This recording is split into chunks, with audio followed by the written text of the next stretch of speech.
নমস্কার শ্রোতা বন্ধুরা, গল্পকথার আসরের আজকের বৈঠকে যোগদান করার জন্য আপনাদের সবাইকে অজস্র ধন্যবাদ। আমি রুদ্র দত্ত। শুনতে থাকুন হেমেন্দ্র কুমার রায় রচিত জয়ন্ত ও মানিকের প্রথম রহস্য অ্যাডভেঞ্চার, জয়ন্তের কীর্তি। এই এপিসোডে তৃতীয় ও শেষ পর্ব।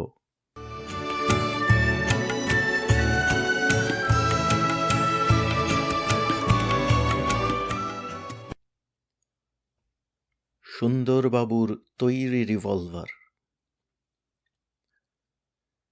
জয়ন্ত ও মানিক দুজনে দুখানা ইজি চেয়ারে হাত পা ছড়িয়ে লম্বা হয়ে শুয়েছিল।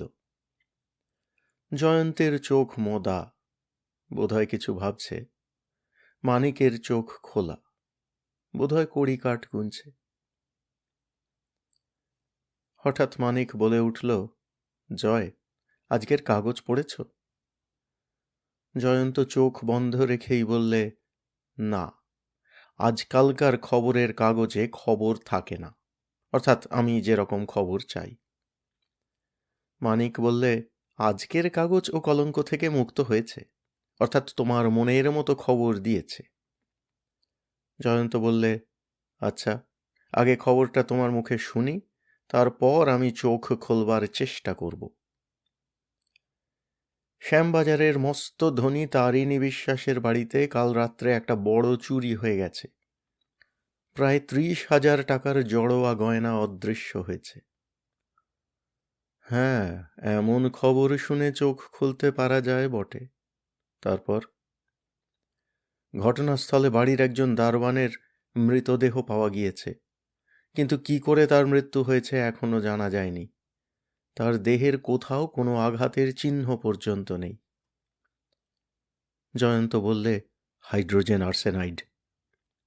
মানিক বললে, সে কি, তুমি কি এটাও ভবতোষের কীর্তি বলে মনে করো? খুব সম্ভব তাই, কারণ হাইড্রোজেন আর্সেনাইড যাদের মারে তাদের মৃত্যুর কারণ ধরা বড় কঠিন। ডাক্তাররা হয়তো ওই দারবানের দেহ পরীক্ষা করে বলবেন হঠাৎ হৃৎপিণ্ডের ক্রিয়া বন্ধ হওয়াতে তার মৃত্যু হয়েছে। মানিক বললে, জয়, ভবতোষের অপরাধ সম্বন্ধে যখন কোনোই সন্দেহ নেই, তখন এমন ভয়ানক লোককে গ্রেপ্তার করা হচ্ছে না কেন? মানিক, তুমি ছেলে মানুষের মতো কথা বলছো। হ্যাঁ, আমরা জানি বটে এসব কাণ্ডের মূলে আছে ভবতোষী, কিন্তু আদালত তা শুনবে কেন? চাক্ষুষ প্রমাণ কোথায়? মানিক খানিকক্ষণ চুপ করে রইল, তারপর বললে, আচ্ছা জয়, সেই যে মোটরবোট নিয়ে কাফরিটা আমাদের আক্রমণ করেছিল, পোর্ট পুলিশ তার কোনো পাত্তা পেলে? জয়ন্ত বললে, ও, সে খবরটা তোমাকে বলতে ভুলে গিয়েছি। সে মোটরবোটখানা যে ভবতোষের, এটুকু জানতে পারা গিয়েছে। মানিক চেয়ার থেকে লাফিয়ে উঠে বললে, তবে অন্তত আমাদের আক্রমণ করার জন্য তো মূল চক্রী বলে ভবতোষকে গ্রেপ্তার করা যায়। জয়ন্ত হেসে বললে, বসো মানিক, বসো, অত ব্যস্ত হয়েও না। তুমি কি ভবতোষকে এমনি কাঁচা ছেলেই মনে করেছ? ঘটনার পরদিনই খবরের কাগজে কি বিজ্ঞাপন দেখলুম জানো? ভবতোষ এই মর্মে বিজ্ঞাপন দিয়েছে, আমার ত্রিবেণীর বাগানের ঘাট থেকে একখানা মোটরবোট আজ 2 দিন হলো চুরি গিয়েছে। যিনি তার খোঁজ দিতে পারবেন তাকে 100 টাকা পুরস্কার দেওয়া হবে, প্রভৃতি। মানিক বললে, তারপর? তারপর আর কি, পোর্ট পুলিশ সেই মোটরবোটখানাকে বাগবাজারের খালের ভিতরে আবিষ্কার করেছে, কিন্তু বোটে তখন কেউ ছিল না। মানিক বললে, বুঝেছি। এখন ভবতোষকে প্রশ্ন করলে সে বলবে বোট যে চুরি করেছে সমস্ত দোষ তার, আর চোর যখন পলাতক তখন তাকে কেউ ছুঁতেও পারবে না।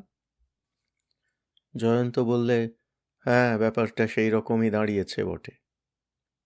মানিক, সিঁড়িতে পায়ের শব্দ হচ্ছে, খুব ভারী ভারী পায়ের শব্দ। নিশ্চয় সুন্দরবাবু আসছেন, ওর ভুঁড়ির ভারেই পায়ের শব্দ অত ভারী। সুন্দরবাবু ঘরের ভিতরে ঢুকেই বলে উঠলেন, জয়ন্ত, আমার মান আর চাকরি দুই বুঝি যায়? আমার এলাকায় উপরি উপরি এতগুলো চুরি, ডাকাতি, খুন, জখম, অথচ একটারও কিনারা হলো না। কেন বাবা, শহরে তো আরো ঢের থানা আছে, তাদের এলাকায় জানা। একলা আমার উপরেই এত অত্যাচার কেন?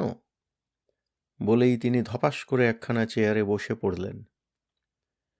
মানিক বললে, আপনার সেই দুটো মারাত্মক হাঁচির কথা, সেই 12 জন ডাকাত তাড়ানো বলিষ্ঠ হাঁচির কথা স্মরণ করুন। আপনার মানার চাকরি যদি যায়, তবে সেই দুটো হাঁচির জন্যেই যাবে। সুন্দরবাবু বললেন, ঠাট্টা করো না মানিক, মরছি নিজের জ্বালায়, কাটা ঘায়ে আর নুনের ছিটে দিও না।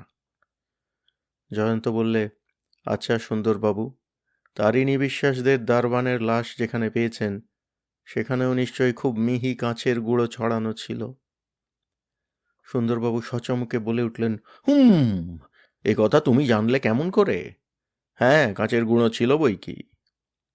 জয়ন্ত বললে, যা ভেবেছি তাই। আবার হাইড্রোজেন আর্সেনাইড, আবার সেই ভবতোষ মজুমদার। সুন্দরবাবু হতাশভাবে বললেন, তোমার ওই হাইড্রোজেন না মাথামুন্ডু আর ভবতোষই আমাকে হত্যা না করুক, পাগল না করে ছাড়বে না। এ কি পেঁচে পড়লুম রে বাবা, কোনো হদিশই পাওয়া যায় না। এমন সময় ঘরে আর এক ব্যক্তির আবির্ভাব হলো। তার পরনে তালিমারা ময়লা কাপড়, গায়ে ধুলো মাখা ছেঁড়া খোড়া চাদর, আর মাথার চুলগুলো রুক্ষ উস্কো খুস্কো।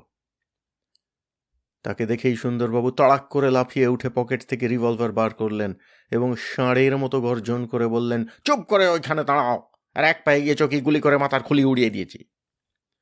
জয়ন্ত বললে, ভয় নেই সুন্দরবাবু, ভয় নেই, ও শত্রু নয়, আমারই চর। মানিক বললে, ওহ সুন্দরবাবু কি চটপটে, রিভলভার একেবারে তৈরি। সুন্দরবাবু চোখ পাকিয়ে বললেন, ঠাট্টা করো না মানিক, তুমি কি জানো না তোমাদের বাসাটা বাঘের খাঁচার চেয়েও বিপজ্জনক?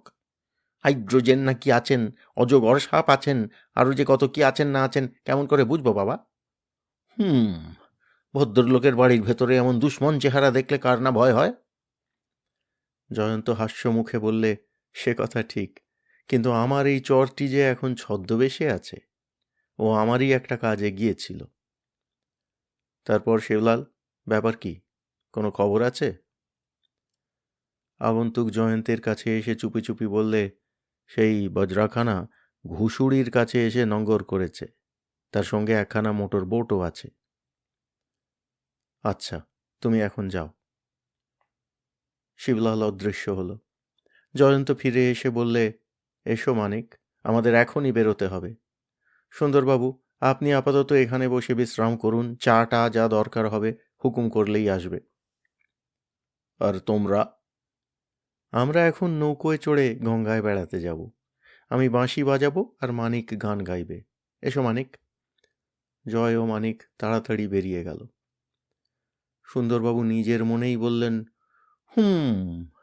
বরাবরই জানি ছোকরাদের মাথা খারাপ, ওরা কি যে বলে আর কি যে করে কিছুই বোঝবার জো নেই।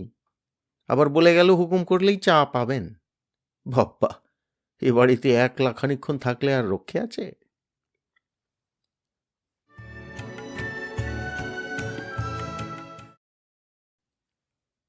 আবার সেই আঙুল কাটা বলরাম চৌধুরী।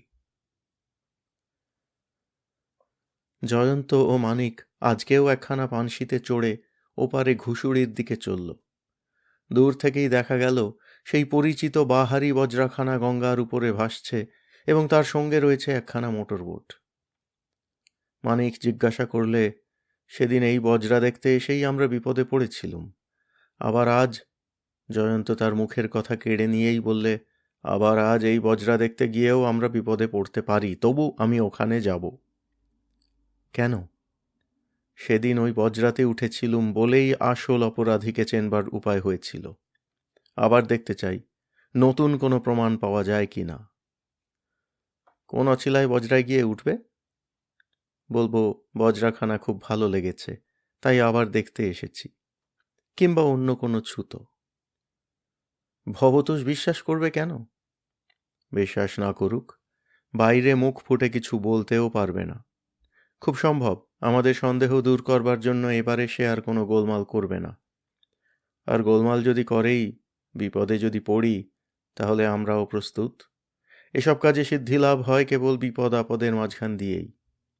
এই যে আমরা বজ্রার কাছে এসে পড়েছি।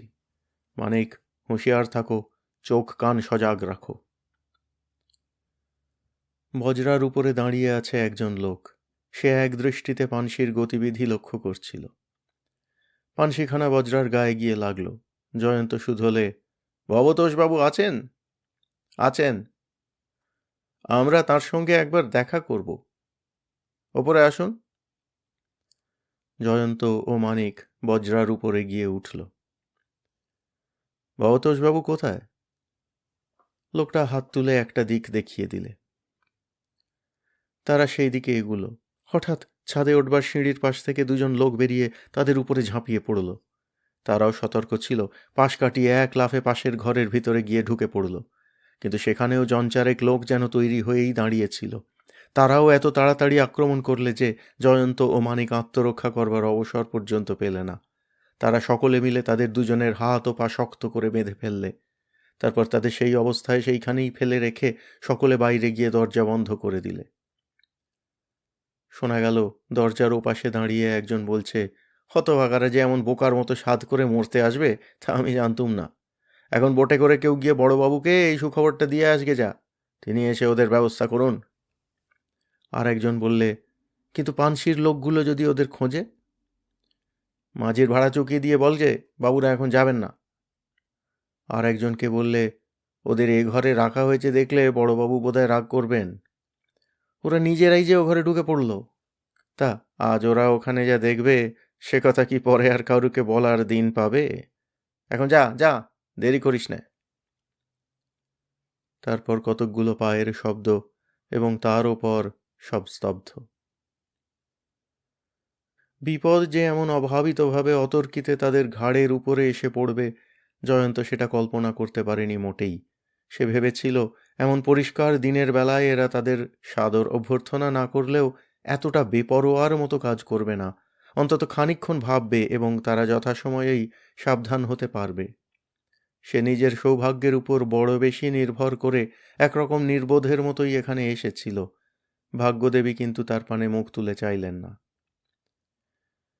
মানিকেরও রাগ হচ্ছিল তার বন্ধুর উপরে।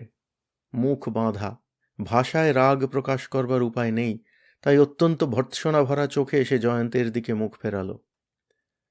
কিন্তু জয়ন্তের মুখ চোখের অদ্ভুত ভাব দেখে সে আশ্চর্য হয়ে গেল এবং তার দৃষ্টির অনুসরণ করে সেও ঘরের একদিকে তাকিয়ে একেবারে অভিভূত হয়ে পড়ল। পরে পরে দুটো কফিনের মতো গ্লাস কেস সাজানো রয়েছে এবং তাদের ভিতরে শোয়ানো রয়েছে কিও দুটো মোমের মূর্তি। না না, মৃতদেহ, মানুষের মৃতদেহ। একটা হচ্ছে অত্যন্ত ঢ্যাঙা এক হাবশির মড়া, তার দেহ যেন কোষ্ঠী পাথরে খোদা। আর একটা হচ্ছে বাঙালির মড়া, সেও খুব লম্বা চওড়া জোয়ান, কিন্তু এমন ভয়ঙ্কর নিষ্ঠুর ও কুৎসিত তার মুখ যে দেখলে শয়তানও যেন ভয় আঁতকে উঠবে। আর আর তার ডান হাতের বুড়ো আঙুলটা নেই। এই কি সেই বলরাম চৌধুরী? কিন্তু তার বয়স তো 70 বছর, আর এর মাথার চুল কালো কুচকুচে, দেহ যুবকের মতোই জোয়ান। আর ওই কি সেই হাবশিটা মোটর বোটে চড়ে সেদিন যে তাদের আক্রমণ করেছিল? কিন্তু তারা মরল কেমন করে?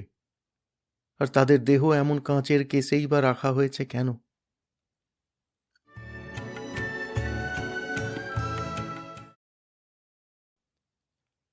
বড়বাবুর আগমন।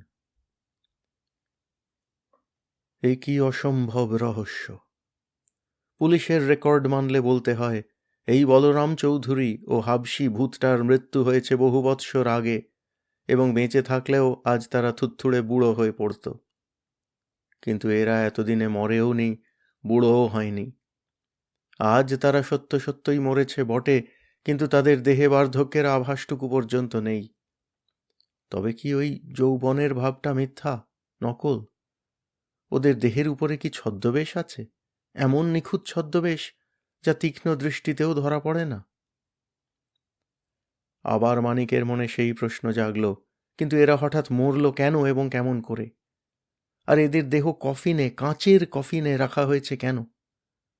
যদি ধরে নেওয়া যায় নতুন কোনো জায়গায় ডাকাতি করতে গিয়ে বা হঠাৎ কোনো অসুখে এরা মারা পড়েছে, এবং ওই হাবশিটা হয়তো মুসলমান বা খ্রিস্টান বলেই তার দেহ কফিনে পোড়া হয়েছে, কিন্তু বলরাম চৌধুরী সে তো হিন্দু, তার দেহ কফিনে কেন? আবার যে সে কফিন নয়, কাঁচের কফিন। কাঁচের কফিনের কথা কেউ কি কখনো শুনেছে? নিজেদের মারাত্মক বিপদের কথা ভুলে এই অদ্ভুত রহস্যের কথা ভাবতে ভাবতে মানিকের মাথাটা যেন গুলিয়ে গেল। মৃতের মৃত্যু, চিরযুবক মানুষ, কাঁচের কফিন, এরপরেও পৃথিবীর কোন মাথা না গুলিয়ে থাকতে পারে?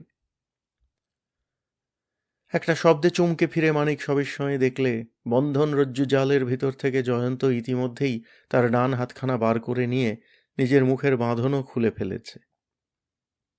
সে হতভম্বের মতো তাকিয়ে আছে দেখে দড়ির ভিতর থেকে বাঁ হাতখানা বার করতে করতে জয়ন্ত সহাস্যে বললে, মানিক, আমার এ বিদ্যার কথা জানো না বলে তুমি বোধহয় অবাক হয়ে যাচ্ছ, কিন্তু এর মধ্যে অবাক হবার কিছু নেই। যারা মাসল কন্ট্রোল করতে পারে তাদের কাছে এটা ছেলে খেলা ছাড়া আর কিছুই নয়। ওরা যখন আমাকে দড়ি দিয়ে বাঁধে তখন আমি দেহের সমস্ত মাংসপেশি দ্বিগুণ ফুলিয়ে রেখেছিলুম। দেহ এখন আবার আলগা করে দিয়েছি, সঙ্গে সঙ্গে সমস্ত বাঁধনও শিথিল হয়ে পড়েছে। ব্যাস, আমি এখন স্বাধীন। এসো, তোমার বাঁধনও খুলে দিই। জয়ন্ত মানিকের হাত পা মুখ আবার খুলে দিলে এবং তারপর তাড়াতাড়ি উঠে কফিনের কাছে গিয়ে দাঁড়াল। মানিক বললে, জয়, এসব কি ভুতুড়ে ব্যাপার? জয়ন্ত তীক্ষ্ণ দৃষ্টিতে কফিন দুটো পরীক্ষা করতে করতে বললে, চুপ, এখন বাজে কথা বলো না। আমাকে একটু ভালো করে দেখতে আর ভাবতে দাও, আমাদের হাতে বেশি সময় নেই। মিনিট পাঁচেক দেহ দুটোর দিকে তাকিয়ে থেকে জয়ন্ত যেন নিজের মনেই অস্ফুট স্বরে বলতে লাগলো, তুমি হচ্ছ সেই হাবশি বন্ধু, আর তুমি হচ্ছ আঙুল কাটা বলরাম চৌধুরী। তোমরা সেকেলে লোক, কিন্তু এখনো বুড়ো হওনি। যৌবন তোমাদের হাতে ধরা, তাই না? কিন্তু তোমরা আজ কুপোকাত কেন? তোমাদের দেহে কোনো অসুখ বিসুখের চিহ্ন নেই, কোনো আঘাতেরও দাগ নেই, তবে তোমরা মরলে কেমন করে? কিন্তু তোমাদের দেহ দেখলে তো মনে হয় না যে তোমরা পটল তুলেছ। মরার দেহ তো রক্তহীন হলদে হয়ে যায়, তোমাদের দেহ তো হয়নি। অথচ তোমাদের নিঃশ্বাস প্রশ্বাসও বন্ধ। আর এই কাঁচের কফিনেই বা শুয়ে আছো কেন? জানি তোমরা কোনো জবাব দেবে না। তা জবাব যদি না দাও তো কি আর করা যাবে? হে বন্ধু, ভেবো না তোমরা জবাব না দিলে আমি কিছুই বুঝতে পারবো না। তোমাদের প্রভু ভবতোষ খুব বুদ্ধিমান, ভীষণ ধড়িবাজ আর অসাধারণ মানুষই বটে। সৎ পথে থাকলে সে আজ অমর হতে পারত। কিন্তু ভবতোষের সব রহস্য আমি বুঝে নিয়েছি, বুঝেছ হাবশি বন্ধু, বুঝেছ বলরাম চৌধুরী? আর কেউ আমাকে ফাঁকি দিতে পারবে না। ওহ মানিক, কি সুক্ষণেই আমরা আজ এই ঘরে বন্দী হয়েছিলুম। আনন্দে আমার অট্টহাস্য করতে স্বাদ হচ্ছে। মানিক ব্যস্ত হয়ে বললে, না না, তুমি অট্টহাস্য করো না জয়, এখনো আমরা বন্দী।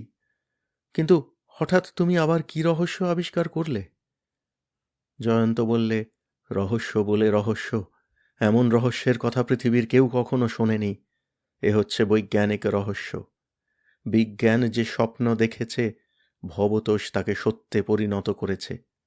কিন্তু সে কথা এখানে গুছিয়ে বলবার সময় হবে না। ওই শোনো, গঙ্গার বুকে দূরে একখানা মোটর বোটের গর্জন শোনা যাচ্ছে। মানিক কান পেতে শুনে বললে, হ্যাঁ, আমরা বন্দী হয়েছি খবর পেয়ে মোটর বোটে চড়ে ভবতোষ বোধহয় আমাদের সঙ্গে দেখা করতে আসছে। জয়ন্ত চারিদিকে তাকাতে তাকাতে তাড়াতাড়ি বললে, দেখা করতে নয় মানিক, আমাদের জবাই করতে। যে রহস্য আমরা জানতে পেরেছি, ভবতোষের পরে আর এক মুহূর্তও আমাদের বাঁচতে দেবে না। আর এখন আমাদের মরাও অসম্ভব। ভবতোষ হচ্ছে শয়তান, মানুষ দেহে শয়তান। আমাদের জীবনের উপরে এখন বাংলাদেশের মঙ্গল নির্ভর করছে। মানিক, তুমি জানো না আমি কি সাংঘাতিক গুপ্ত কথা জানতে পেয়েছি। মোটর বোটের শব্দ আরো কাছে এগিয়ে এলো। বজ্রার বন্ধ দরজার বাইরে ব্যস্ত পায়ের শব্দ শোনা গেল। কে একজন বললে, ওরে রামচরণ, শিগগির নেমে আয়, বড়বাবুর বোট আসছে। জয়ন্ত বললে, হয়েছে। মানিক, ওই দিকের জানলাটা খুলে ফেলো, তারপর এসো আমরা গঙ্গায় ঝাঁপ দিই। এছাড়া আর উপায় নেই। কেউ বাধা দিলেই গুলি ছুঁড়বে, তারপর ডুব সাঁতার। কিন্তু ওরা নিশ্চিন্ত হয়ে আছে, বোধহয় আমাদের পালানো দেখতে পাবে না। জানলা খুলে আগে মানিক ও পরে জয়ন্ত প্রায় নিঃশব্দে গঙ্গার জলে গিয়ে ডুব দিলে। বজরার সবাই বড়বাবুর মোটরবোটেরই অপেক্ষা করছে। বন্দীদের বন্ধন মুক্তি তারা কল্পনাও করতে পারেনি। বড়বাবু যখন বজরায় এসে উঠলেন, জয়ন্ত ও মানিক তখন অনেক দূরে।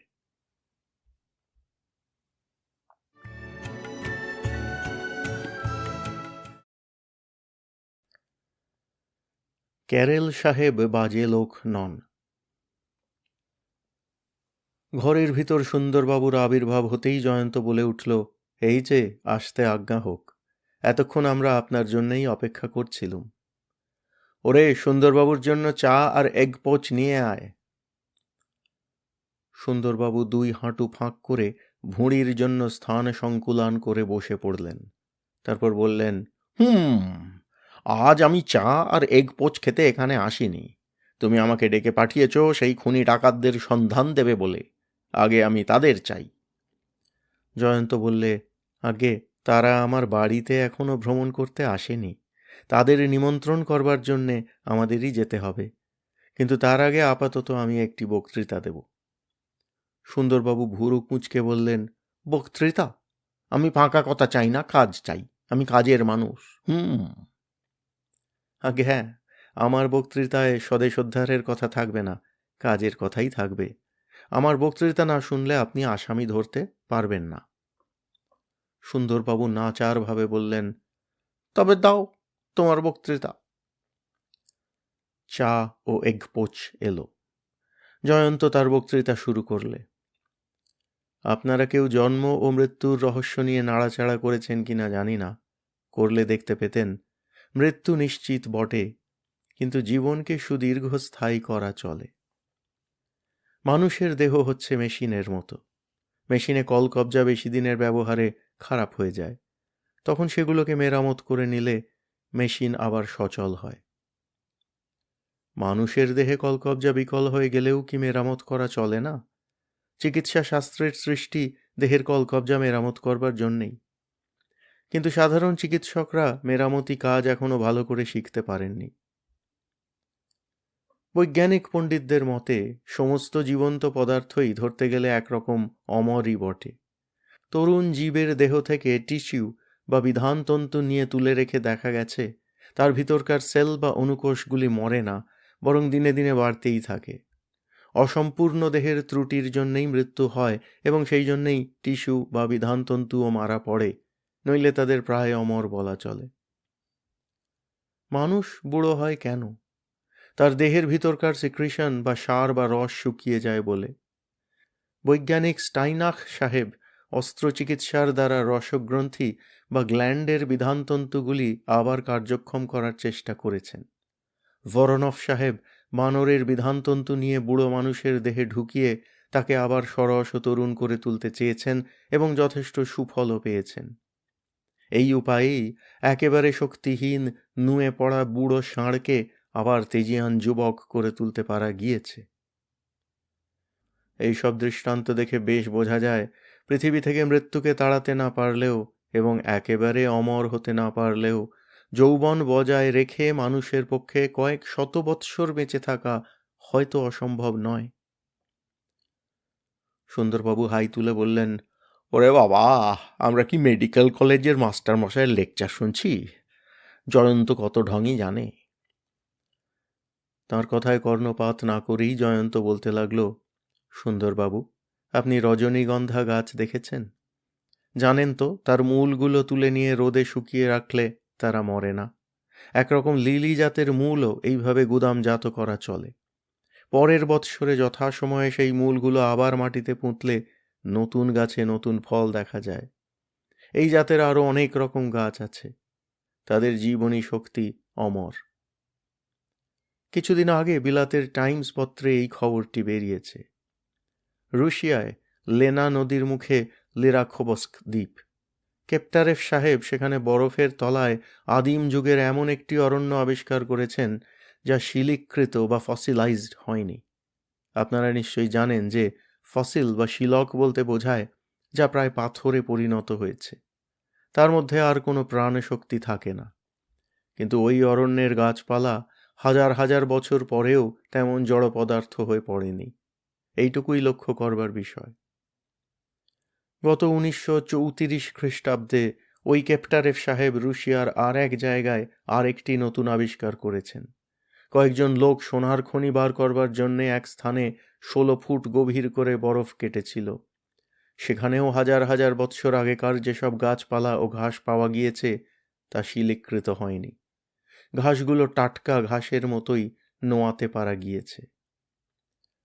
রুশিয়ার স্কোভোরোডিনো নামক স্থানে কেপটারেভ সাহেব তৃতীয় যে আবিষ্কার করেছেন তা আরও আশ্চর্য। 12 ফুট গভীর তুষার স্তূপের তলায় পাওয়া গিয়েছে ঘাসের মতন একরকম উদ্ভিদ। নিশ্চয়ই সেখানে অনেক আগে বোদমাটির জলাভূমি ছিল।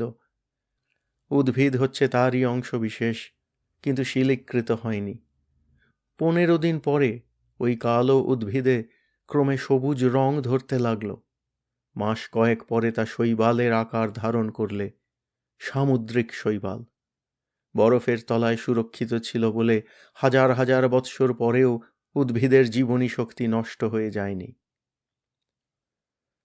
সুন্দরবাবু প্রায় আর্তনাদ করে বলে উঠলেন, থামো জয়ন্ত, থামো, আর আমার সহ্য হচ্ছে না। তুমি কি আমাকেও তোমাদের মতন পাগলা বলে ধরে নিয়েছো? হাজার হাজার বৎসর আগেকার শৈবালের গল্প আমি আর শুনতে চাই না। আসামির কথা কিছু জানো তো বলো, নইলে আমি থানায় চললুম। জয়ন্ত বললে, আমার বক্তৃতার আর অল্পই বাকি আছে, আপনি আর একটু ধৈর্য ধরে শুনুন। এতক্ষণ আমি এই কথাই বোঝাতে চাইছি যে ঠিকভাবে রাখতে পারলে কোনো সজীব পদার্থই মরে না, অন্তত প্রায় অমর হতে পারে। দেহের ভিতরে নতুন ও সতেজ রস সঞ্চার করে বৈজ্ঞানিকরা মানুষকে সহজে বুড়ো হতে দেন না। যতদিন না মানুষ বুড়ো হয় ততদিন মৃত্যু তার কাছে আসে না। উদ্ভিদ নিম্ন শ্রেণীর সজীব পদার্থ। হাজার হাজার বৎসর পরেও সে যদি আবার ঘুমন্ত থেকে পূর্ণ জীবনের লক্ষণ নিয়ে বেঁচে উঠতে পারে, তবে তার চেয়ে উচ্চ শ্রেণীর জীব মানুষেরও পক্ষে তা সম্ভবপর হবে না কেন? এই প্রশ্নের উত্তর পাই আমেরিকার রকফেলার ইনস্টিটিউটের ডক্টর আলেক্সিস ক্যারেলের কাছ থেকে। সুন্দরবাবু, আপনি ক্যারেল সাহেবের নাম শুনেছেন? সুন্দরবাবু প্রচণ্ড মাথা নাড়া দিয়ে বলে উঠলেন, ওসব বাজে লোকের নাম আমি শুনতে চাই না। তোমাদের মতো আমারও মাথা খারাপ নয়। জয়ন্ত হেসে বললে, সুন্দরবাবু, ক্যারেল সাহেব বাজে লোক নন। তাঁর নাম আজ পৃথিবী জোড়া। 1912 খ্রিস্টাব্দে তিনি নোবেল প্রাইজ পেয়েছেন। সুন্দরবাবু বললেন, নোবেল প্রাইজ পেয়েছেন? তাহলে ক্যারেল সাহেব বাজে লোক নন। জয়ন্ত বললে, আপনার সার্টিফিকেট পেয়ে ক্যারেল সাহেব ধন্য হলেন। এই ক্যারেল সাহেব কি বলেন জানেন? তাঁর মতে মৃত্যুর হাত থেকে মানুষকে উদ্ধার করা অসম্ভব নয়। মানুষের দেহকে মাঝে মাঝে ঘুম পাড়িয়ে যদি দীর্ঘকালের জন্য গুদামজাত করে রাখা হয় এবং মাঝে মাঝে তাকে যদি গুদাম থেকে বার করে আবার লীলা খেলা করতে দেওয়া হয়, মানুষও তাহলে শত শত বৎসর বাঁচতে পারে। সুন্দরবাবু বললেন, হতে পারে তোমাদের ক্যারেল সাহেব নোবেল প্রাইজ পেয়েছেন, হতে পারে তিনি বাজে লোক নন, কিন্তু ও কথা আমি বিশ্বাস করি না। জয়ন্ত বললে, কেন বিশ্বাস করেন না? প্রাণের লক্ষণ না থাকলেও মানুষের দেহ যে নষ্ট হয় না, এর তো প্রমাণ আছে। আপনি সমাধির কথা শুনেছেন তো? কোনো কোনো যোগীর সমাধিস্থ দেহ এই আধুনিক কালেও মাটির তলায় কবর দেয়া হয়েছে। প্রায় 40 দিন পরে মাটি খুঁড়ে সেই মৃতবৎ দেহ উপরে তোলা হয়েছে, তখন তার মধ্যে আবার পূর্ণ জীবন ফিরে এসেছে। সুন্দরবাবু বললেন, হ্যাঁ, এই কথা আমি শুনেছি বটে। জয়ন্ত বললে, তবে গুদামজাত করলে মানুষের দেহ নষ্ট হবে কেন? অবশ্য দেহকে এখানে যোগ বলে ঘুম পাড়ানো হবে না। বৈজ্ঞানিকরা রসায়নবিদ্যা বা অন্য কিছুর সাহায্য নেবেন। ক্যারল সাহেব বলেন, মানুষের দেহে ক্ষয়ের লক্ষণ প্রকাশ পেলেই তাকে যদি ঘুম পাড়িয়ে গুদামে তুলে ফেলা হয়, তাহলে অনেক কাল পরেও তাকে জাগালে সে আবার তাজা আর সবল রূপেই জেগে উঠবে। যেমন নতুন জীবন পায় রজনীগন্ধা, যেমন নতুন জীবন পেয়েছে কেপটারেভ সাহেবের দ্বারা আবিষ্কৃত হাজার হাজার বৎসর আগেকার উদ্ভিদ। মানিক এতক্ষণ নীরবে একাগ্রভাবে জয়ন্তের কথা শুনছিল। এইবারে সে মৌনব্রত ভঙ্গ করে এক লাফে দাঁড়িয়ে উঠে উচ্ছ্বসিত স্বরে বললে, জয় জয়, এতক্ষণ পরে আমি তোমার বক্তৃতার অর্থ বুঝেছি। তুমি তো এই কথাই বলতে চাও যে ভবতোষ কোনো রকম রাসায়নিক ঔষধের গুণে মানুষের দেহকে ঘুম পাড়িয়ে গুদামজাত করে ফেলতে শিখেছে। জয়ন্ত ঘাড় নেড়ে বললে, হ্যাঁ। সুন্দরবাবু ভ্যাবাচাকা খেয়ে বললেন, জয়ন্ত, তুমি বরং বাঁশি বাজাও, আমি সহ্য করব। তোমার আজকের পাগলামি সহ্য করা অসম্ভব। হচ্ছিল কেরেল সাহেবের কথা, কিন্তু তার মধ্যেও ভবতোষ ভবতোষ ভবতোষ করেই তুমি খেপে গেলে দেখছি। জয়ন্ত বললে, আপনার সঙ্গে আপাতত আমি আর বকতে পারবো না, আগে এক পেয়ালা চা খেয়ে গলা ভিজিয়ে আসি। মানিক, আজকে বজরায় গিয়ে আমরা যে দৃশ্য দেখেছি, ততক্ষণ তুমি সুন্দরবাবুর কাছে তা বর্ণনা করো। এই বলে সে বেরিয়ে গেল। ঘরের ভিতরে পুনঃপ্রবেশ করে জয়ন্ত দেখলে ভয়ঙ্কর বিস্ময়ে প্রকাণ্ড হাঁ করে সুন্দরবাবু স্তম্ভিতের মতন বসে আছেন। জয়ন্তকে দেখে মুখ বুজেই আবার খুলে ফেলে তিনি বলে উঠলেন, এতক্ষণে তোমার লেকচারের মানে বুঝলুম, কিন্তু এও কি সম্ভব? আর ভবতোষের এমন অদ্ভুত উপায় অবলম্বন করবার কারণই বা কি? জয়ন্ত বললে, কারণ কি বুঝছেন না? যেসব আসামি প্রাণদণ্ড বা গুরুতর শাস্তি পেয়েছে, ভবতোষের আশ্রয়ে তারা পুলিশের চোখে ধুলো দিয়ে নিরাপদে ঘুমিয়ে কিছুকাল কাটিয়ে দেয়। তারা আপত্তি করে না, কেননা মৃত্যু ভয়ও নেই, পুলিশের ভয়ও নেই। বরং লাভ আছে, কেননা বুড়ো হওয়ার ভয় নেই। এতে ভবতোষেরও দুরকম সুবিধা। প্রথমত, পাপ কাজ হাসিল করবার জন্য চুরি, জুয়াচুরি, জালিয়াতি, খুন, ডাকাতিতে একেবারে শিক্ষিত পাকা লোকের সাহায্য পাওয়া যায়। দ্বিতীয়ত, পুলিশ যখন বেশি প্রমাণ পেয়ে বেশি গোলমাল করবে, তখন আসামিদের সরিয়ে ফেলে কফিনে পুরে গুদামজাত করলেই হবে। আসল আসামিদের না পেয়ে পুলিশ ভবতোষের কোনো ক্ষতি করতে পারবে না। বলরাম আর সেই হাবশিটা যে আমাদের দৃষ্টি আকর্ষণ করেছে, সেটা আন্দাজ করতে পেরেই ভবতোষ নিজের আবিষ্কৃত অদ্ভুত উপায়ে কৃত্রিম মৃত্যু ঘুমের সাহায্যে তাদের আবার সরিয়ে ফেলতে চায়। কোনো গুদামে কাঁচের কফিনে করে তাদের মৃতবৎ দেহ আপাতত সরিয়ে ফেলা হবে। 5, 10, 12 বৎসর পরে আমরা যখন তাদের কথা ভুলে যাব, তখন আবার হয়তো তাদের সজীব হবার পালা আসবে। দৈবক্রমে গুদামজাত করবার আগেই আমি সেই হাবশিটার আর বলরামের সমাধিস্থ দেহ দেখে ফেলেছি, তাই রক্ষা। নইলে এ বিষয়ে আমার পড়াশোনা থাকলেও কোনো কালেই আসল ব্যাপারটা হয়তো সন্দেহ করতে পারতুম না। এ যে অস্বাভাবিক কাণ্ড! বৈজ্ঞানিকরা চিরস্থায়ী মানবদেহের স্বপ্ন দেখেছেন বটে, কিন্তু কোনো অজানা মানুষ নিজের পাপ ইচ্ছা পূর্ণ করবার জন্য সেই স্বপ্নকে গোপনে এমনভাবে সত্য করে তুলেছে, আমিও এটা কল্পনা করতে পারতুম না। জানি না ভবতোষের গুদামে এমন আরও কত পাপী ফাঁসি কাঠকে ফাঁকি দিয়ে আবার জাগবে বলে ঘুমিয়ে আছে। পুলিশ তাদের দেখলেও মরা ছাড়া আর কিছু ভাববে না।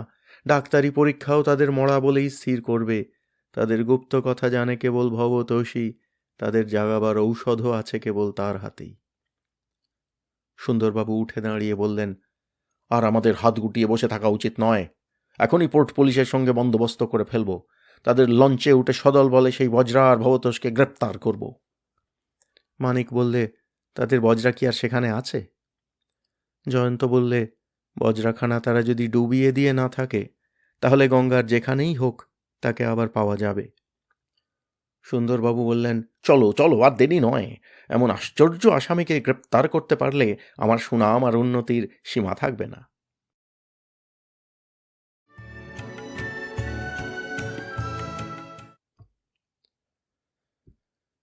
সুন্দরবাবুর বীরত্ব। একখানা লঞ্চ ও একখানা মোটর বোট সশব্দে গঙ্গার জল কেটে হু হু করে ছুটে চলেছে।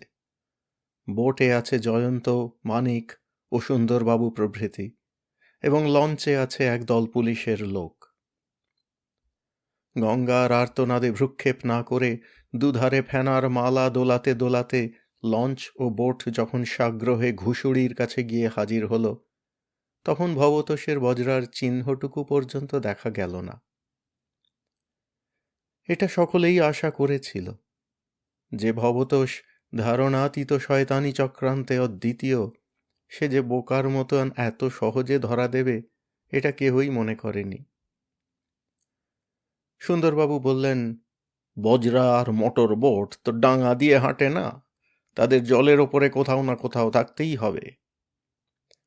জয়ন্ত বললে, জলের ওপরে না থেকে তারা যদি জলের ভেতরে থাকে, কে বলতে পারে তাদের ডুবিয়ে দেওয়া হয়নি?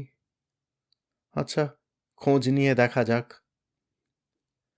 খোঁজ পেতে বেশি দেরি হলো না। উত্তর দিক থেকে যেসব নৌকা আসছিল তাদের একখানার ভিতর থেকে খবর পাওয়া গেল ত্রিবেণীর খানিক আগে তারা মোটর বোটের পিছনে একখানা বজরাকে যেতে দেখেছে। জয়ন্ত বললে, মানিক, তুমি বোধহয় ভোলনি যে ত্রিবেণীতে ভবতোষের একখানা বাগান বাড়ি আছে। সুন্দরবাবু প্রচণ্ড রোখে বলে উঠলেন, ত্রিবেণী, ত্রিবেণী, চলো সবাই ত্রিবেণীর দিকে, মন্ত্রের সাধন কিংবা শরীর পতন। লঞ্চের ও বোটের গতি দ্বিগুণ বাড়ল, তবু সুন্দরবাবু তুষ্ট নন। মহাবিরক্ত স্বরে বারবার তিনি বলতে লাগলেন, তোমাদের মরা খেকো লঞ্চ দৌড়ে কচ্ছপকেও হারাতে পারবে না। আরো জোরে, আরো জোরে। আমরা হাওয়া খেতে যাচ্ছি না লড়াই করতে যাচ্ছি? মানিক চোখে দূরবীন লাগিয়ে বসেছিল। সে হঠাৎ বলে উঠল, একখানা মোটর বোট এদিকে আসছিল, হঠাৎ মুখ ফিরিয়ে সেখানে আবার তীরের মতো উত্তর দিকে চলে গেল। জয়ন্ত বললে, ব্যাপারটা বেশ বোঝা যাচ্ছে। বলরাম আর হাবশিটার দেহ লুকিয়ে ফেলে ভবতোষ নিশ্চয়ই পালাবার ফিকিরে ছিল, আমাদের দেখে আবার ফিরে গেল। সুন্দরবাবু আরও উত্তেজিত হয়ে দুহাতে মাথার চুল টানতে টানতে বললেন, আমরা মোটর বোটে যাচ্ছি না গাধা বোটে যাচ্ছি? আমরা লন্ডনে যাচ্ছি না ত্রিবেণীতে যাচ্ছি? এই জীবনে কি সেখানে গিয়ে পৌঁছতে পারবো? লঞ্চ ও বোট ঊর্ধ্বশ্বাসে ছুটছে, এত জোরে তারা বোধহয় আর কোনো দিন ছোটেনি। বালি ব্রিজ, ডাইনে দক্ষিণেশ্বর কালীবাড়ি, বাঁয়ে বেলুড় ও উত্তর পাড়া পিছনে পড়ে আছে, দুধারে আকাশের ভাঙা থামের মতো কলের চিমনিগুলো তাড়াতাড়ি পিছনে চলে যাচ্ছে, এবং গঙ্গার পানসি ও অন্যান্য নৌকাগুলো তাদের উন্মত্ত গতি দেখে ত্রস্ত হয়ে পথ ছেড়ে দিচ্ছে। সুন্দরবাবু বললেন, ওরে, কেউ আমাকে দুখানা ডানা দে না রে, তাহলে আমি এখনই বাজ পাখির মতো ভবতোষের ঘাড়ে গিয়ে ছোঁ মারি। মানিক চোখ থেকে দূরবীন নামিয়ে বললে, ত্রিবেণীর কাছেই আমরা এসে পড়েছি, কিন্তু আকাশের গায়ে ও আগুনের শিখা কিসের? জয়ন্ত দূরবীনটা মানিকের হাত থেকে নিয়ে নিজের চোখে লাগিয়ে বললে, ওখানে কোথাও আগুন লেগেছে, ত্রিবেণীও তো ওইখানেই। অল্পক্ষণ পরেই দেখা গেল গঙ্গার ঠিক ধারেই একখানা বাড়ি অগ্নির কবলে পড়ে দাউ দাউ করে জ্বলছে। টকটকে লাল শত শত সাপের মতো আঁকা বাঁকা ক্ষুধার্ত ভঙ্গিতে অগ্নিশিখারা ক্রমাগত আকাশকে ছোবল মারবার জন্য নিষ্ফল চেষ্টা করছে। গঙ্গার তীরে কাতারে কাতারে লোক দাঁড়িয়ে আছে, অনেকে ব্যস্তভাবে ছুটাছুটি করছে, তাদের সম্মিলিত কণ্ঠের হৈ হৈ রবে, ভীত পশুপক্ষীদের আর্তনাদে ও অগ্নির প্রচণ্ড গর্জনে চতুর্দিক পরিপূর্ণ হয়ে উঠেছে। জয়ন্ত হঠাৎ চেঁচিয়ে বলে উঠল, ভাই সব, যেখানে আগুন লেগেছে ওইখানে চলো। সুন্দরবাবু তার চেয়েও জোরে চেঁচিয়ে বললেন, খবরদার, সিধে চলো, আমার মাথার ভেতরে এখন আগুন জ্বলছে, ও বাজে আগুন দেখবার শখে আর কাজ নেই। জয়ন্ত বললে, কি মুশকিল, দেখছেন না যে বাড়িতে আগুন লেগেছে তার সামনের ঘাটেই একখানা বজরা আর মোটর বোট বাঁধা রয়েছে? এই তো ত্রিবেণী, আর আগুন লেগেছে নিশ্চয়ই ভবতোষের বাগান বাড়িতেই। সুন্দরবাবু পরম বিস্ময় মুখ ব্যাদান করে বললেন, হ্যাঁ? জয়ন্ত বললে, খুব সম্ভব আমরা আসছি দেখে ভবতোষ বুঝে নিয়েছে তার লীলা খেলার দিন ফুরিয়েছে। সে পালাবার চেষ্টায় ছিল, কিন্তু পথ বন্ধ দেখে আবার এখানে ফিরে এসে নিজের বাড়িতেই আগুন লাগিয়ে দিয়েছে। সুন্দরবাবু বললেন, কেন? জয়ন্ত বললে, তার বিরুদ্ধে যেসব প্রমাণ আছে সেগুলো নষ্ট করে ফেলবে বলে। এই বাগান বাড়িতেই বোধহয় তার প্রধান আড্ডা। মানিক বললে, তুমি কি বলতে চাও যে এই বাড়িতেই ভবতোষের পাপ সঙ্গীদের অচেতন দেহগুলো গুদামজাত করা আছে? আমার তো বিশ্বাস তাই। মানিক শিউরে উঠে বললে, কি ভয়ানক! ভবতোষ কি তার বন্ধুদের ঘুমন্ত দেহ আগুনে পুড়িয়ে ধ্বংস করতে চায়? জয়ন্ত বললে, তাছাড়া তার পক্ষে উপায় কি?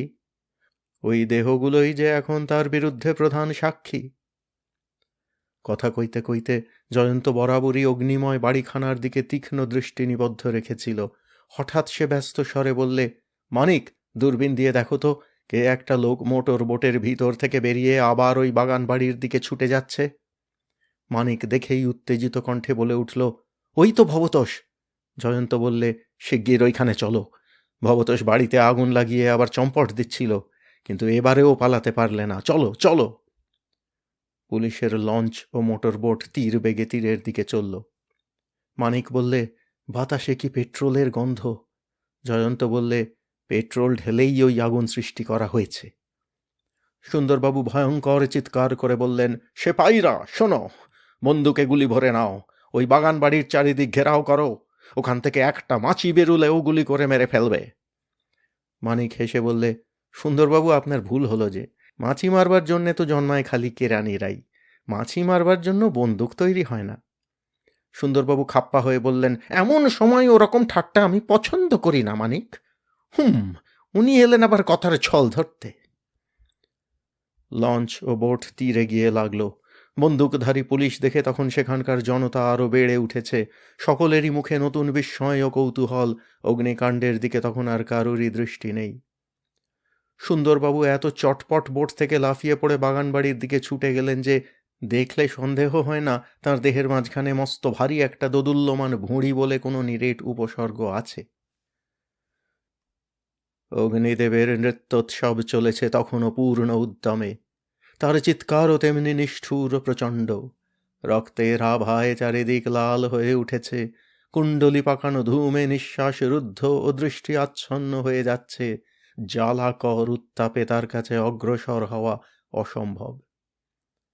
কেবল পেট্রোলের নয়, আর একটা ভয়াবহ দুর্গন্ধে বাতাস যেন বিষাক্ত হয়ে উঠেছে। অর্থপূর্ণ দৃষ্টিতে মানিকের দিকে তাকিয়ে জয়ন্ত অভিভূত স্বরে বলল, মানিক, শ্মশানের সব দাহের গন্ধ। কতগুলো জীবন্ত দেহ আজ ওইখানে পুড়ে ছাই হচ্ছে, কে তা জানে। মানিক কিছু বলতে পারলে না। তার প্রাণ তখন যেন স্তম্ভিত হয়ে গিয়েছিল। মনে মনে সে ভাবলে, ওরা পাপ করেছিল বলেই ওদের এমন শোচনীয় পরিণাম হলো, কিন্তু পাপীর হাতেই পাপীর কি ভয়ানক শাস্তি। জীবন্ত পুড়লেও অচেতন ওরা যে সে যন্ত্রণা ভোগ করছে না, এইটুকুই যা সান্ত্বনার কথা। আচম্বিতে সেই অগ্নিময় বাড়ির ভিতর থেকে একটা মূর্তি টলতে টলতে বাইরে বেরিয়ে এলো। তার জামা কাপড়ে আগুন জ্বলছে। সে ভবতোষ, আগুন তাকে বাড়ির ভিতর থেকে তাড়িয়ে দিয়েছে। আগুনের উত্তাপকে গ্রাহ্য না করে সুন্দরবাবু দ্রুত পদে তার দিকে অগ্রসর হলেন। উদ্ভ্রান্ত দৃষ্টি তুলে বজ্রকঠিন কণ্ঠে ভবতোষ বললে, যদি বাঁচতে চাও আমার পথ ছেড়ে সরে দাঁড়াও। সুন্দরবাবু তবু এগুতে লাগলেন। ভবতোষ গর্জন করে কি একটা জিনিস ছুঁড়লে।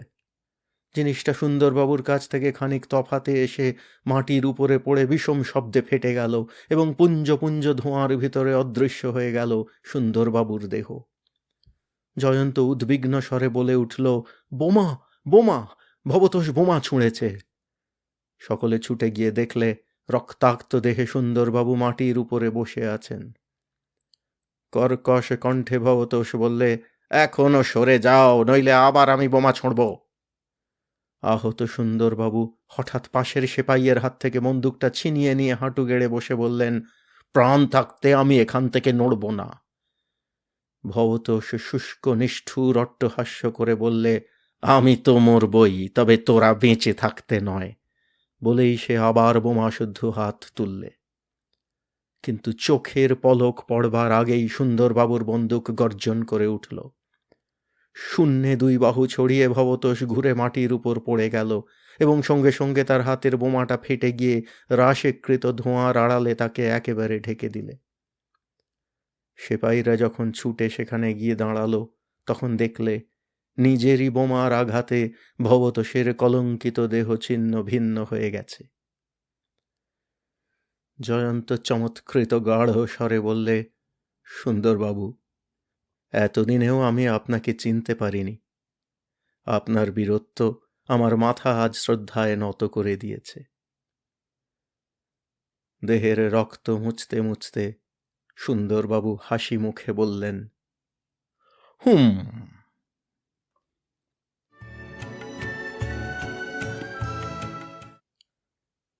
পরিশিষ্ট। যাঁরা জয়ন্তের কীর্তি শেষ পর্যন্ত পড়বেন, তাঁরা যে খালি গল্পের জন্যই পড়বেন এ কথা জানি, কিন্তু জয়ন্তের কীর্তির মধ্যে গল্প ছাড়াও আর একটি যা লক্ষ্য করবার বিষয় আছে তা হচ্ছে এটি হচ্ছে আধুনিক বৈজ্ঞানিকের অপরাধের কাহিনী এবং বাংলা ভাষায় সম্পূর্ণরূপে নতুন। এর আখ্যানবস্তু কাল্পনিক হলেও কতকগুলি সত্য তথ্য ও বৈজ্ঞানিক আবিষ্কারের উপর নির্ভর করেই তা কল্পনা করা হয়েছে। ভবিষ্যতে মানুষের দেহকে জিইয়ে রেখে তাকে যে মৃত্যু ও বার্ধক্যের কবল থেকে রক্ষা করা যেতে পারে, প্রথম দৃষ্টিতে এটা ঔপন্যাসিকের অসম্ভব কল্পনা বলে মনে হতে পারে বটে, কিন্তু আসলে বহু পরীক্ষার পর আধুনিক পাশ্চাত্য বৈজ্ঞানিকরা ওই অভাবনীয় বিস্ময়কর ও চমকপ্রদ সিদ্ধান্তে উপস্থিত হয়েছেন। অবশ্য কি এ দেশে ও কি পাশ্চাত্য দেশে ওই বিচিত্র তথ্য বা আবিষ্কার নিয়ে আজ পর্যন্ত উপন্যাস লেখবার কল্পনা আর কোনো লেখক করেছেন বলে জানি না। তারপর এই উপন্যাসের মধ্যে অপরাধীরা যেসব নতুন উপায় অবলম্বন করেছে এবং জয়ন্ত যেসব পদ্ধতিতে সেই সব অপরাধ আবিষ্কার করেছে, তাও আধুনিক অপরাধ বিজ্ঞান সম্মত। এদেশে ওরকম বৈজ্ঞানিক অপরাধী ও বৈজ্ঞানিক ডিটেকটিভ এখনও আত্মপ্রকাশ করেনি বটে, কিন্তু ইউরোপ আমেরিকায় তারা যথেষ্ট সুলভ।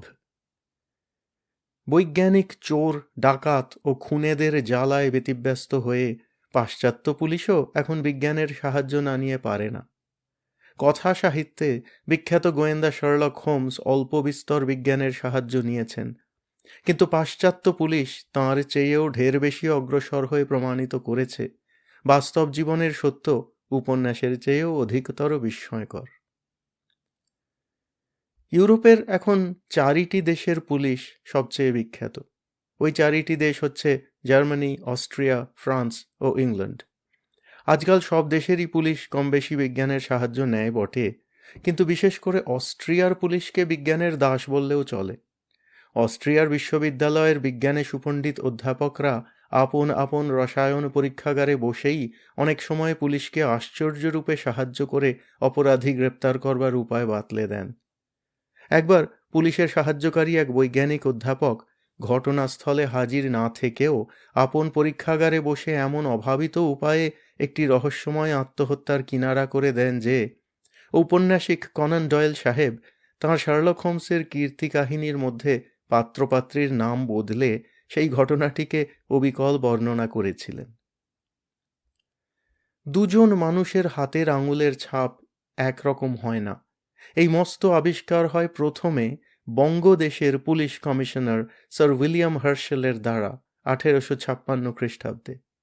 তারপর 1877 খ্রিস্টাব্দ থেকে এখানে অপরাধীদের টিপসই নেওয়ার প্রথা প্রচলিত হয়।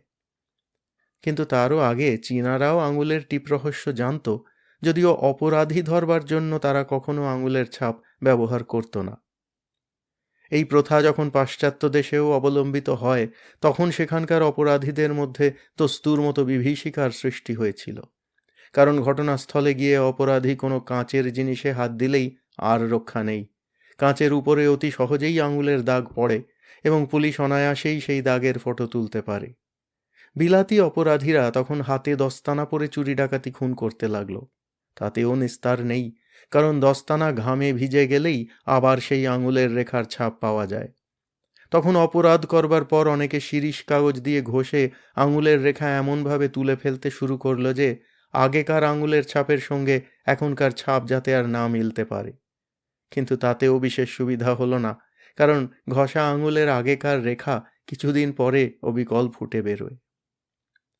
এই আঙুলের ছাপ এখন অপরাধী ধরবার একটা প্রধান উপায় হয়ে দাঁড়িয়েছে। এ বিষয়ে এখনও নতুন নতুন বিষয় আবিষ্কৃত হচ্ছে। যে উপায়ে আঙুলের ছাপ পরীক্ষা করা হয় তাকে বলে লোকার্ডের পোরোস্কোপিক পদ্ধতি। ফটোমাইক্রোগ্রাফির সাহায্যে ওই পদ্ধতিটি অধিকতর ফলপ্রদ হয়েছে। ফটোমাইক্রোগ্রাফির দ্বারা আঙুলের খুব ছোট্ট রেখাগুলোর প্রকাণ্ড ছবি তুলতে পারা যায়। এই আঙুলের ছাপ বিচার করবার জন্য যে রাসায়নিক পরীক্ষা করা হয় তা মাইক্রোকেমিক্যাল এক্সামিনেশন নামে বিখ্যাত। সাহিত্যে খুব প্রাচীন একটি ডিটেকটিভের গল্প পাওয়া যায় বাইবেলে। বেল ছিলেন ব্যাবিলনের দেবতা। তাঁর পূজার ও সেবার জন্যে রাজা অনেক রকম খাবার সাজিয়ে নৈবেদ্য পাঠাতেন। রাত্রে মন্দিরের দরজা বাহির থেকে বন্ধ করা হতো, কিন্তু সকালে উঠে দেখা যেত কি আশ্চর্য, পাথরের দেবতা বেল জ্যান্ত হয়ে সব খাবার খেয়ে ফেলেছেন। দেবতার শক্তি দেখে বেলের মূর্তির প্রতি রাজার ভক্তি শ্রদ্ধার সীমা নেই। তার ফলে দেব মন্দিরের পুরোহিত সম্প্রদায়ের প্রভাব, প্রতিপত্তি ও লাভের অঙ্ক বেড়ে উঠল রীতিমতো। দানিয়েল ছিলেন চালাক লোক। তিনি জানতেন পাথুরে দেবতা বেলের পেটের ভিতরটাও নিরেট পাথরে ভর্তি হয়ে আছে। রাশি রাশি মিষ্টান্ন, ফল ও মাংস খাবার লোভে সে পেট কখনো ফাঁপা হতে পারে না। অতএব একদিন তিনি বললেন, মহারাজ, এসব হচ্ছে জোচ্চুরি আর ধাপ্পাবাজি। বেল এসব খাবার খান না। মহারাজ বললেন, কি যে বলো তার ঠিক নেই। আমি সচক্ষে দেখেছি রাত্রে মন্দিরের দরজা বাহির থেকে বন্ধ থাকে। মন্দিরের ভিতরে জনপ্রাণী থাকে না, তবু খাবার কোথায় উড়ে যায়? দানিয়েল বললেন, আচ্ছা মহারাজ, কাল সকালেই আপনাকে দেখাবো বেল খাবার খান না। সে রাত্রেও ষোড়শোপচারে বেলদেবকে ভোগ দেওয়া হলো। তারপর দানিয়েল এসে প্রথমে মন্দিরের মেঝের উপরে সর্বত্র ভালো করে ছাই ছড়িয়ে দিলেন এবং তারপর মন্দিরের দরজা বাহির থেকে বন্ধ করে চলে গেলেন। সকালবেলায় মহারাজা মন্দিরে এলেন দানিয়েলকে সঙ্গে করে। দরজা খোলা হলো। মন্দিরের ভিতরে ঢুকে দেখা গেল সমস্ত নৈবেদ্যের থালা একেবারে খালি। মহারাজ দেবমূর্তির দিকে তাকিয়ে ভক্তিভরে গদগদ স্বরে বললেন, হে প্রভু, হে বেল, তোমার অসীম মহিমা, সত্যই তুমি জাগ্রত দেবতা। দানিয়েল হেসে বললেন, মহারাজ, ঘরের মেঝের দিকে তাকিয়ে দেখুন। মহারাজা ছাই ছড়ানো মেঝের দিকে সবিস্ময়ে তাকিয়ে বললেন, এ কি, এখানে এত পায়ের দাগ এলো কেমন করে? এ যে দেখছি পুরুষের পায়ের দাগ, মেয়ের পায়ের দাগ, শিশুর পায়ের দাগ। ব্যাপার কি? দানিয়েল বললেন, ব্যাপার আর কিছুই নয় মহারাজ। পুরুতরা তাদের বউ আর ছেলে মেয়ে নিয়ে পিছনের একটা গুপ্ত দ্বার দিয়ে মন্দিরে ঢুকে রোজ রাত্রে দেবতার নৈবেদ্য পেট ভরে খেয়ে যায়। রাজার চোখ ফুটল। পুরুতদের প্রাণদণ্ড হল। পায়ের ছাপ অবলম্বনে ব্যাবিলনের ওই দানিয়েল মান্ধাতার আমলে গোয়েন্দাগিরি করেছেন এবং তারপর ওই পায়ের ছাপ আজ হাজার হাজার বৎসর ধরে হাজার হাজার চোর ডাকাত খুনির ধরা পড়বার প্রধান কারণ হয়ে আছে। পায়ের ছাপ দেখে অনায়াসেই বলে দেওয়া যায় কোনো লোক রোগা না মোটা, বেঁটে না ঢ্যাঙা, সে খোঁড়া কিনা, সে স্ত্রী না পুরুষ, এবং যদি স্ত্রীলোক হয় তবে গর্ভবতী কিনা। আস্তে আস্তে চললে একরকম পায়ের ছাপ পড়ে এবং দৌড়লে পড়ে আর একরকম। পায়ের ছাপ পরীক্ষা করবার জন্য এখনকার ইউরোপীয় পুলিশ সূক্ষ্মতম বৈজ্ঞানিক পদ্ধতি অবলম্বন করে।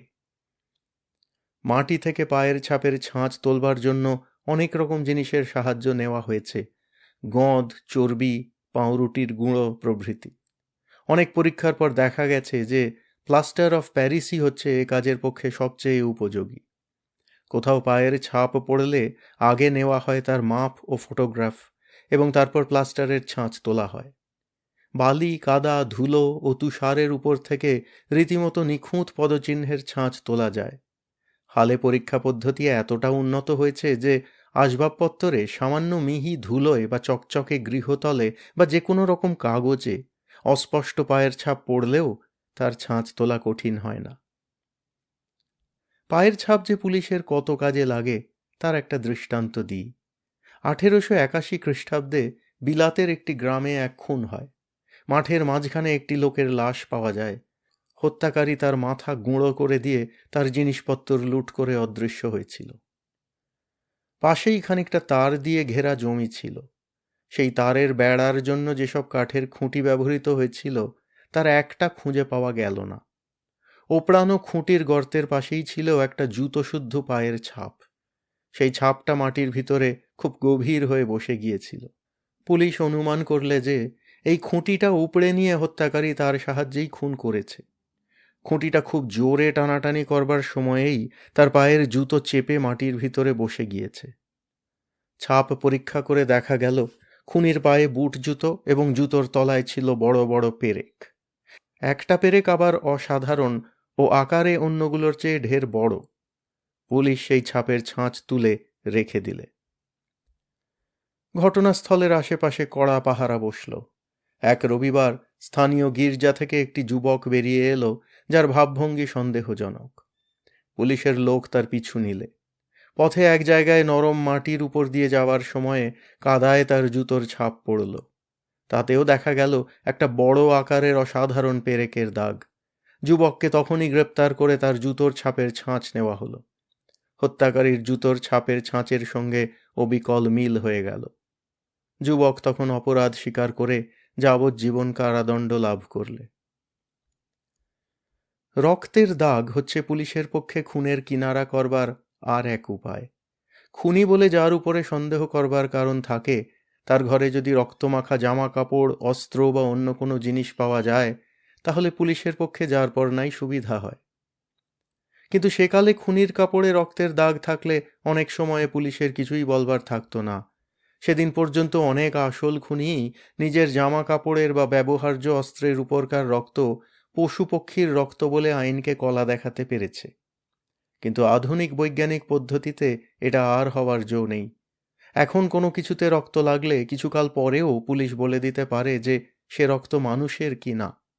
এমনকি তা গরু বা ভেড়া বা শূকর বা অন্য কোনো পশুর রক্ত কি না তাও ধরতে পারা যায়। কারণ মানুষের এবং অন্যান্য পশুর রক্তাণু বা অণুকোষের কর্পাসলসের মধ্যে নিজস্ব বিশেষত্ব আছে। এমনকি রক্তের বিশেষত্ব অনুসারে মানুষদেরও এখন নানা শ্রেণীতে বিভক্ত করা হয়েছে।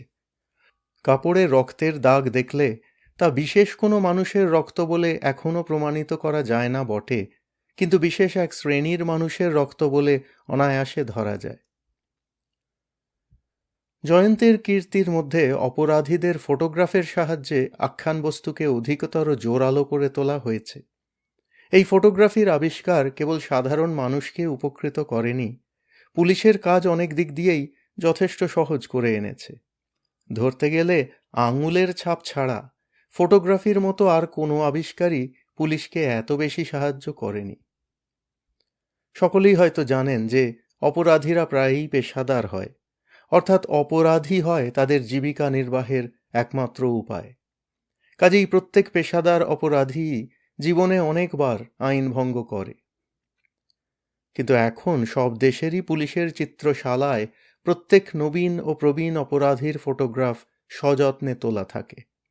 কাজেই কোনো অপরাধের সঙ্গে কোনো পলাতক পুরাতন অপরাধীর সম্পর্ক আবিষ্কৃত হলেই এই ফটোগ্রাফের সাহায্য নেওয়া হয় নানাভাবে, এবং ওই অপরাধী পৃথিবীর শেষ প্রান্তে পলায়ন করলেও কেবল ফটোর সাহায্যেই তাকে আবার গ্রেপ্তার করবার সুবিধা হয়।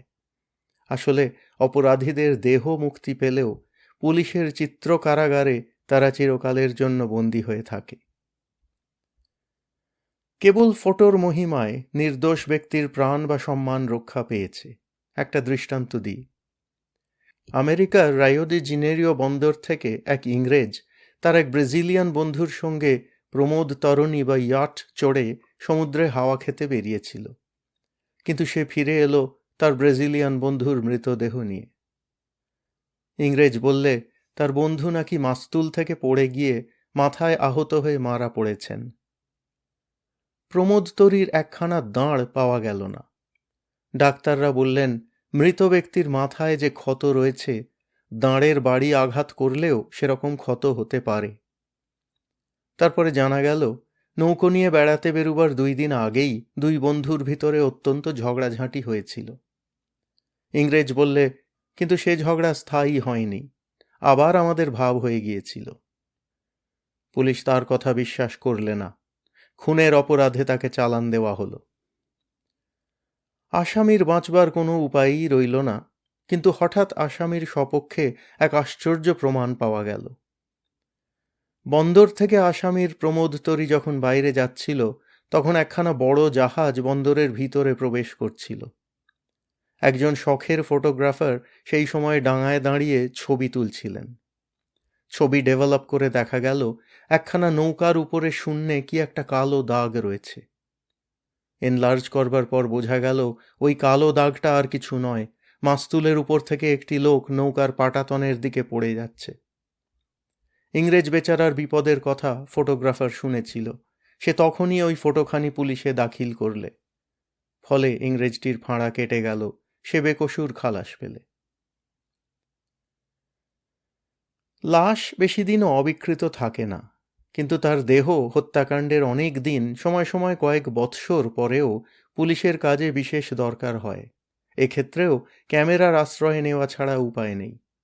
উপরন্তু ঘটনাস্থলের সাময়িক ও স্থায়ী ছবি এবং অপরাধকালে ব্যবহৃত নানা জিনিসের ছবিও ওই ক্যামেরার সাহায্যে দেশ বিদেশে যখন তখন কাজে লাগানো যায়। বিশেষ করে আঙুলের ছাপ পরীক্ষা করবার সময়ে এখন সবচেয়ে বেশি সাহায্য করে ওই ক্যামেরাই, ট্রিপল এক্সটেনশন ক্যামেরা। আগেই বলেছি, আঙুলের ছাপ ক্যামেরার প্রসাদে ৩-৪ গুণ বেশি বড় করে তুললে পরীক্ষার যে কত সুবিধা হয় তা আর বলবার নয়। দলিলপত্র সম্পর্কীয় অনেক জটিলতাই আজকাল কেবল ক্যামেরার সাহায্যেই পরিষ্কার করে ফেলা হয়। কিন্তু কিছু বেশি অর্ধ শতাব্দীর আগে ক্যামেরার সঙ্গে পুলিশের কোনো সম্পর্কই ছিল না, যদিও সত্যিকার ফটোগ্রাফি আবিষ্কৃত হয়েছে তার বহু পূর্বে, 1727 খ্রিস্টাব্দে।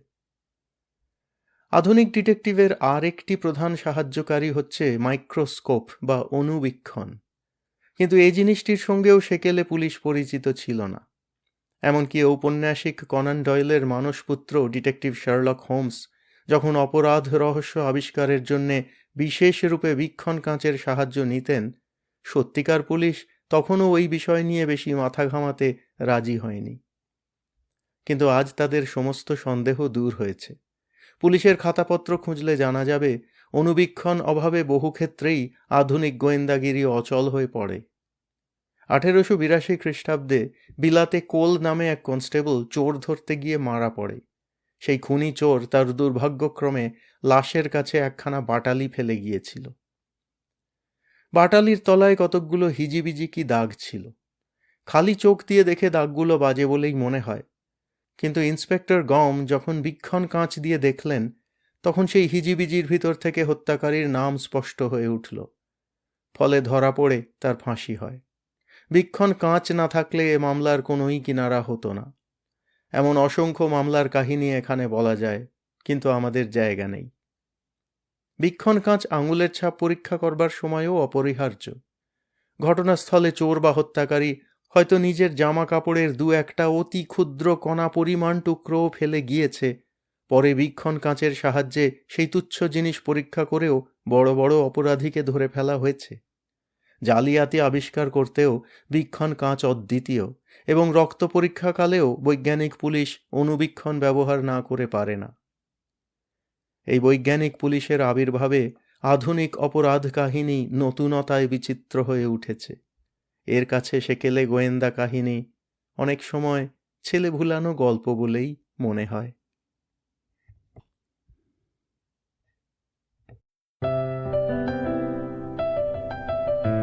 আপনাদের মতামত আমাদের জানাতে ভুলবেন না কিন্তু শ্রোতা বন্ধুরা। আমাদের ওয়েবসাইট golpokothar-asor.org golpokothar-asor.org